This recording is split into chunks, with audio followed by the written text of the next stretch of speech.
Okay, so we are gonna put in a set of Racetech emulators in this 2022 Royal Enfield Himalayan. Yeah, I like that, Himalayan, whatever you wanna call it. Anyway, so this is where you kinda need to be. Front fender and all the associated hardware that's attached to the lower fork legs needs to be disconnected. Obviously the tire as well. Calipers should probably never hang, so find some way to support it. And if you're lucky, you may not need the tool that goes down inside the fork to brace the inside. There's a it's your rebound dampening rod, right? So on the top, it's got a hex shape. Usually, I've never had a Himalayan apart.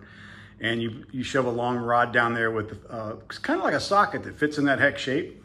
And then you remove that Allen screw. Sometimes if you leave them assembled like this, there's enough pressure with the spring that you can hit that with a impact and it'll come loose. So that's what we're gonna try. You don't wanna take it all the way out though. You just wanna loosen it up and then remove the fork. Actually, you know what? I'm gonna loosen the fork cap before I actually remove the fork all the way. But first I'm gonna try to get that Allen out and see what happens. Okay, so compressing the fork and using the dugga to get that out did not work.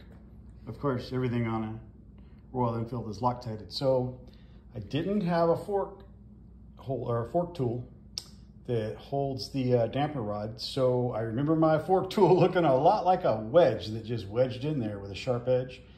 So I used a unibit and worked like a charm.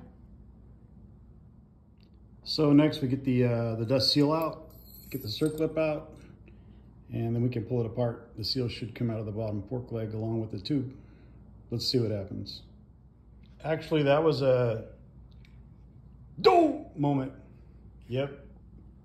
I don't need the tube out of there. I just need the damper rod out because we have to drill holes in it. So yeah, Homer comes through. Okay, we're gonna go with 7mm holes. The range is 6 to 8. I'll enlarge that one if needed. And you go 10mm up and drill a hole this way, and 10mm up and drill another hole this way. Hopefully this isn't hardened steel. I kind of doubt it being a Royal Enfield, but we'll see. Stand by. Not too bad. Mild steel at best. So one more hole and then chamfering. Okay, holes drilled, little chamfer. Don't forget to, blow this out really well. Clean it out with some solvent because you're gonna have shards in there from where you were drilling. Needs to be clean. Or you could kiss your fork seal or emulator or whatever, possibly goodbye. So, time to put it back together.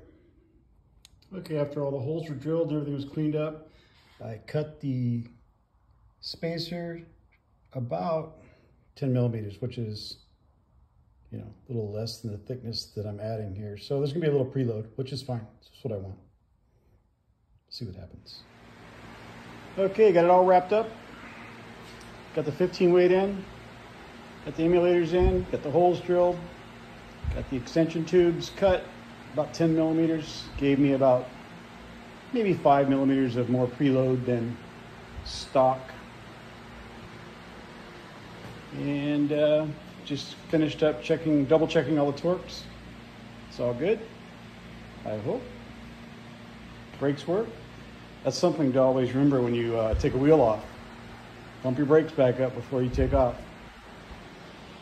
You can only imagine what might happen. So this is what came out. It's a green stuff, not black like some people have been seeing.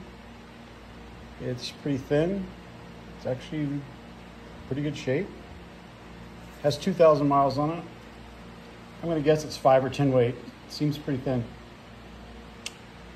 Anyway, all that's left to do is clean up and then wait for the sun to go down a little bit. We'll take it for a test drive. A little warm right now. I'll talk to you guys then.